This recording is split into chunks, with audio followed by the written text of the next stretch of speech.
नमस्कार। आपका अखबार के इस अंक में आपका स्वागत है। मैं हूं प्रदीप सिंह। कहते हैं कि दो बुद्धिमान लोग एक जैसा सोचते हैं। दो देश, दो राष्ट्रपति और दोनों की राय कांग्रेस नेता राहुल गांधी के बारे में एक जैसी। अब ये दो देश और दो राष्ट्रपति कौन हैं, इनकी भी बात करता हूं। पहले राष्ट्रपति हैं और पहला देश है अमेरिका और उसके राष्ट्रपति थे बराक ओबामा। बराक ओबामा की एक किताब है, उन्होंने एक किताब लिखी है अपने संस्मरण के रूप में, अ प्रॉमिस्ड लैंड। उसमें उन्होंने राहुल गांधी, विश्व के बहुत से नेताओं का जिक्र किया है, उनके बारे में अपनी राय बताई है। उसमें मनमोहन सिंह भी हैं, पुतिन का भी जिक्र है, शी जिनपिंग का जिक्र है, तमाम नेताओं का जिक्र है। उसमें राहुल गांधी का भी जिक्र है।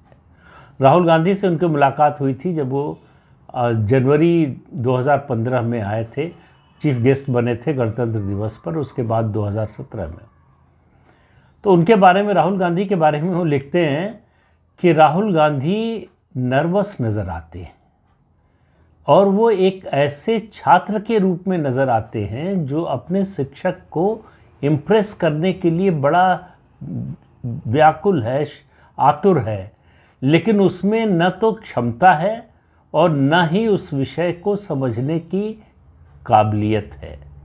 अब आप इससे अंदाज़ा लगाइए कि बराक ओबामा से जब वो बात करने गए होंगे, हालांकि उनसे मिलने के बाद राहुल गांधी ने ट्वीट किया कि राष्ट्रपति बराक ओबामा से मुलाकात हुई, बातचीत हुई और बड़ी फ्रूटफुल बातचीत रही। अब बराक ओबामा क्या सोच रहे थे कि ये कैसा आदमी। उस समय राहुल गांधी कांग्रेस के वाइस प्रेसिडेंट थे। ये 2015 की बात कर रहा हूँ। 2017 दिसंबर में तो अध्यक्ष बन गए थे। तो उन्होंने कहा कि वो उनमें विषय की समझ नहीं है, यानी समझ नहीं है, सतही ज्ञान के आधार पर प्रभावित करने की कोशिश कर रहे थे बराक ओबामा को, जो अमेरिका के राष्ट्रपति हैं, पढ़े लिखे हैं, दुनिया घूमी है, दुनिया देखी है और राजनीति को समझते हैं। तो अब आप देखिए कि राहुल गांधी के बारे में उनकी राय क्या है। गांधी परिवार जो राहुल गांधी के बारे में सोचता है, सोनिया गांधी जो सोचती हैं, कांग्रेस पार्टी के लोग जो सोचते हैं, उसके ठीक उलट। बराक ओबामा का कोई पॉलिटिकल इंटरेस्ट नहीं था राहुल गांधी के बारे में। उनको ना राहुल गांधी के खिलाफ या राहुल गांधी के साथ चुनाव नहीं लड़ना था, न उनको उनकी पार्टी की जीत हार से ज़्यादा मतलब था, न ही राहुल गांधी का पॉलिटिकल करियर कैसा बनेगा, आगे बढ़ेगा नहीं बढ़ेगा, इसमें कोई दिलचस्पी थी। उन्होंने अपनी राय जो है, जो निष्पक्ष राय हो सकती है किसी नेता से मुलाकात के बाद, जो इम्प्रेशन बना, उनकी जो धारणा बनी, उसके बारे में लिखा है। और राहुल गांधी को जिस तरह से उन्होंने लिखा है, मुझे लगता है थोड़ा शायद संकोच किया होगा कि भारत की एक दूसरी सबसे बड़ी पार्टी या सबसे पुरानी पार्टी के नेता के बारे में लिख रहे हैं, गांधी परिवार से आते हैं, नेहरू गांधी परिवार से उस व्यक्ति के बारे में लिख रहे हैं, तो शायद उन्होंने कम लिखा होगा। इसका मतलब है बराक ओबामा के सामने राहुल गांधी ने जो कुछ बोलने कहने का प्रयास किया, उससे वो समझ गए कि इनका ज्ञान बड़ा सतही है, इनको किसी विषय की समझ नहीं है, इनको किसी के विषय के बारे में कोई जानकारी नहीं है, कोई इनका अध्ययन नहीं है। ये इम्प्रेशन लेकर गए बराक ओबामा राहुल गांधी के बारे में, जिनको कांग्रेस पार्टी और सोनिया गांधी देश का प्रधानमंत्री बनाना चाहते थे और चाहते हैं। ऐसा व्यक्ति देश का प्रधानमंत्री बनेगा और दुनिया में जाएगा, अलग अलग देशों के राष्ट्रीय अध्यक्षों और शासनाध्यक्षों से मिलेगा, तो क्या इंप्रेशन बनेगा। इसके ठीक विपरीत देखिए प्रधानमंत्री नरेंद्र मोदी को। वो उस तरह के पारिवारिक बैकग्राउंड से नहीं आते जिस तरह के पारिवारिक बैकग्राउंड से राहुल गांधी आते हैं। इसके बावजूद उनके बारे में दुनिया के जो शासनाध्यक्ष हैं, राष्ट्रीय अध्यक्ष हैं, जो बड़े नेता हैं, उनकी राय क्या है, ये उनकी राय सार्वजनिक रूप से सामने आती है। जिस तरह से वो उनसे प्रभावित होते हैं, उनकी बातों से प्रभावित होते हैं, उनके विचार से प्रभावित होते हैं, आप तुलना कीजिए तो ये आपको बड़ा हास्यास्पद लगेगा कि कौन वो लोग, कौन बुद्धिमान लोग हैं जो राहुल गांधी के सामने, मोदी को सामने रखकर जो है तुलना करने की कोशिश करते हैं। कहाँ नरेंद्र मोदी और कहाँ राहुल गांधी। कहाँ राजा भोज और कहाँ गंगू तेली, कोई तो तुलना नहीं है, दूर दूर तक कोई तुलना नहीं है। लेकिन अब देखिए, डेमोक्रेसी की ये खूबी भी है कि आप किसी को किसी के सामने खड़ा कर सकते हैं। राहुल गांधी का अल्पज्ञानी होना ये कांग्रेस पार्टी के लिए और इस देश की डेमोक्रेसी के लिए भी जो है वो बड़ी अच्छी बात नहीं है। इसलिए कि राहुल गांधी से मेरा कोई निजी राग द्वेष नहीं है, लेकिन जो देश का नेता बनना चाहता है, जो देश का प्रधानमंत्री बनना चाहता है, अगर उसकी समझ ऐसी है जिसका दूसरे देश के नेता मजाक उड़ाएं, तो फिर जो है ये चिंता की बात तो होनी ही चाहिए। और राहुल गांधी के बारे में अगर बराक ओबामा की ये राय है, तो बाकी दूसरे देशों के नेताओं की क्या राय होगी, इसका आप अंदाज़ा लगा सकते हैं। अब बात करते हैं दूसरे देश और दूसरे राष्ट्रपति की। दूसरा देश और कोई नहीं, अपना ही देश, भारत देश। और राष्ट्रपति कौन?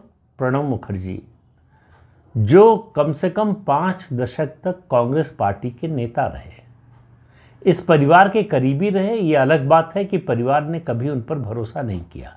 इंदिरा गांधी के बाद राजीव गांधी और सोनिया गांधी दोनों ने प्रणब मुखर्जी पर भरोसा नहीं किया। 2004 में जब प्रधानमंत्री चुनने का मौका आया तो चाहते तो थे प्रणब मुखर्जी प्रधानमंत्री बनना, लेकिन उनकी बेटी ने पूछा कि क्या आप प्रधानमंत्री बनने जा रहे हैं। ये सब बातें जो मैं बताने जा रहा हूँ, ये एक नई किताब आ रही है, दिसंबर में इसी महीने आएगी।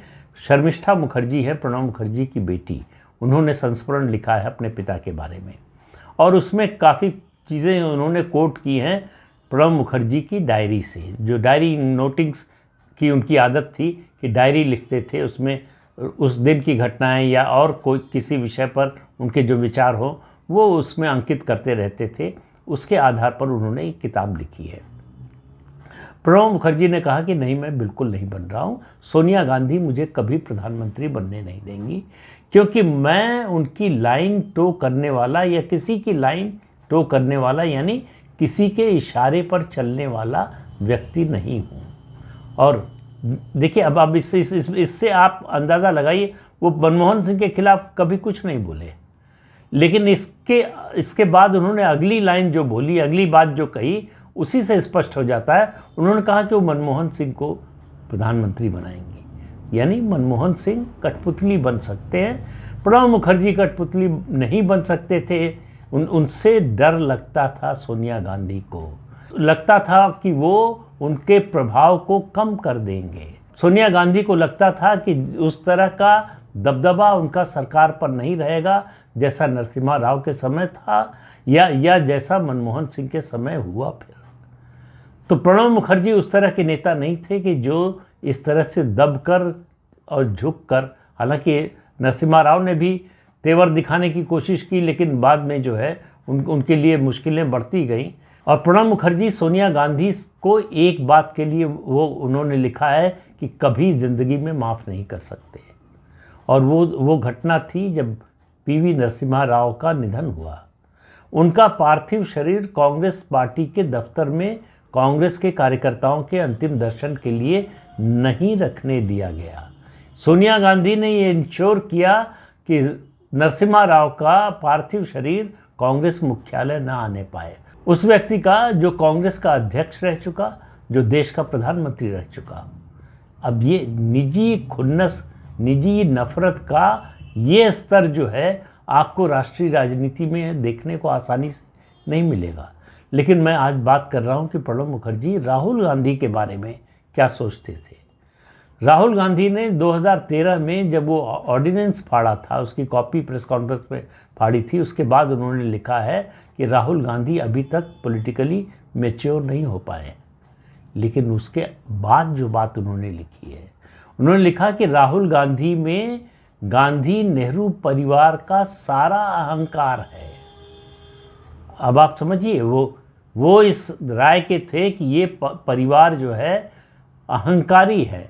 उन्होंने कहा कि वो अपनी अनुवांशिकी के कारण, अपने वंश के कारण जो उनका अहंकार है वो तो पूरा है, लेकिन उस परिवार के लोगों का, उस वंश के लोगों में जो राजनीतिक समझ थी, जाहिर है कि उनके मन में जवाहरलाल नेहरू, इंदिरा गांधी रही होंगी, तो उन्होंने कहा जो समझ उन लोगों में थी उसका लेश मात्र भी राहुल गांधी में नहीं है, समझ नहीं है। और उसके अलावा फिर उन्होंने कहा कि राहुल गांधी का पार्टी से दूरी बनाकर रखना और किलर इंस्टिंक्ट का अभाव होना जो नरेंद्र मोदी में है वो राहुल गांधी में नहीं है, इसीलिए वो अपने कार्यकर्ताओं को चुनाव में जीत के लिए या लोगों को वोट देने के लिए प्रोत्साहित नहीं कर पाते।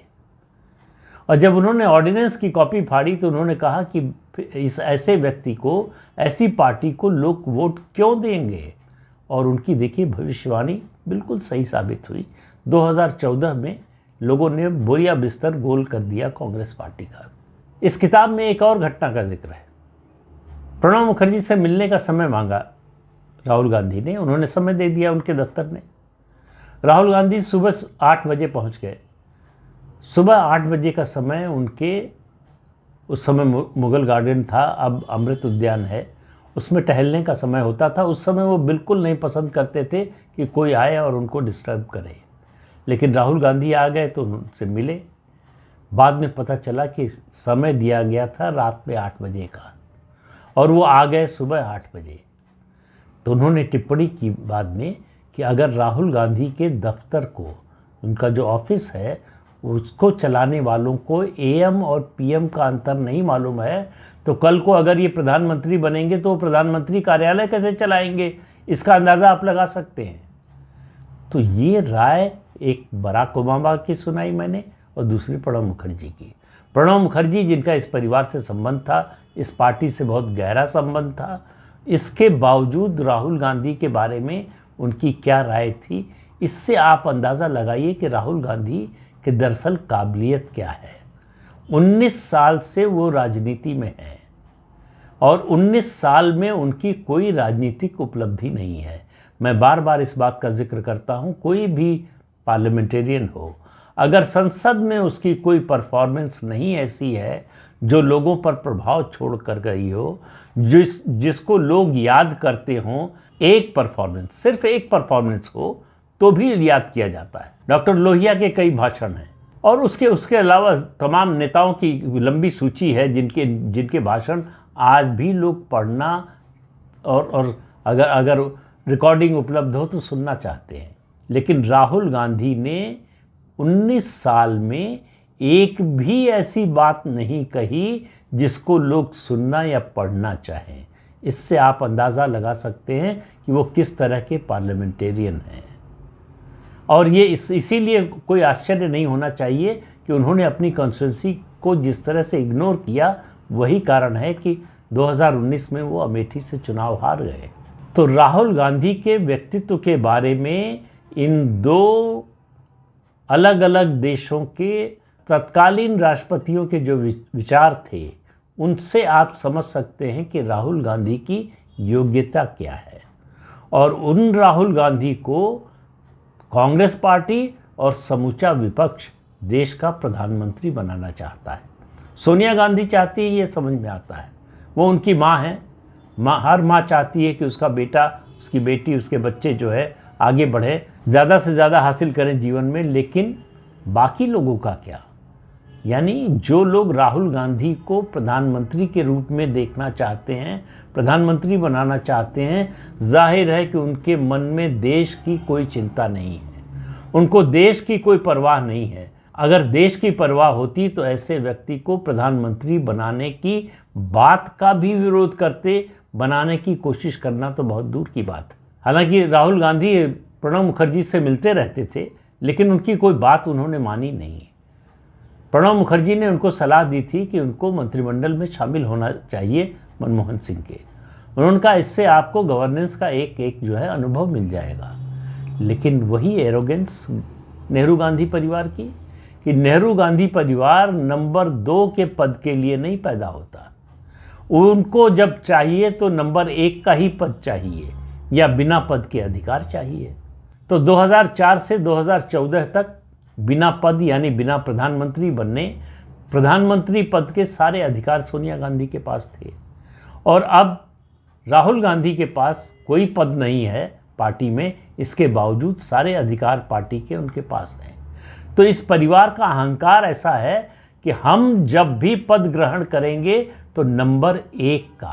और आपको याद होगा 2012 का उत्तर प्रदेश विधानसभा का चुनाव, उस समय बहुत से रणनीतिकारों ने यह सलाह दी थी कि राहुल गांधी को मुख्यमंत्री के रूप में पेश किया जाए उनका नाम, इससे पार्टी को फायदा मिलेगा।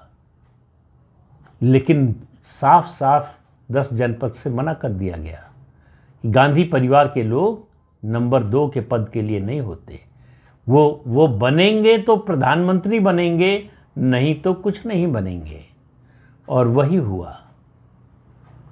अटल बिहारी वाजपेयी जैसा नेता, कद्दावर नेता जिसके सामने राहुल गांधी बौने नजर आते हैं, उन अटल बिहारी वाजपेयी को 1974 के विधानसभा चुनाव में उत्तर प्रदेश के जनसंघ ने, उस समय जनसंघ थी, भारतीय जनता पार्टी नहीं बनी थी, उनको मुख्यमंत्री के रूप में पेश किया था।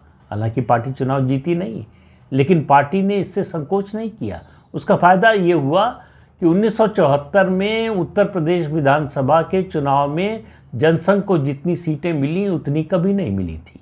ये होता है नेता के प्रभाव का फल। तो राहुल गांधी अगर लड़ते तो शायद कांग्रेस पार्टी की स्थिति बेहतर होती। हालांकि ये कहना बड़ा मुश्किल है, क्योंकि राहुल गांधी के नाम पर वोट नहीं पड़ता। और ये बात अब साबित करने की भी ज़रूरत नहीं है, ये बात साबित हो चुकी है। इसलिए जो लोग भी राहुल गांधी को प्रधानमंत्री बनाने का सपना देख रहे हैं या योजना बना रहे हैं, उनको बराक ओबामा और प्रणब मुखर्जी के विचारों को ज़रूर सुन पढ़ लेना चाहिए। तो इस अंक में इतना ही। अगले अंक में फिर मिलेंगे किसी नए मुद्दे के साथ। तब तक के लिए अनुमति दीजिए। आपसे अनुरोध है कि ये चैनल देखिए, शेयर कीजिए, लाइक कीजिए और सब्सक्राइब ज़रूर कीजिए। नमस्कार।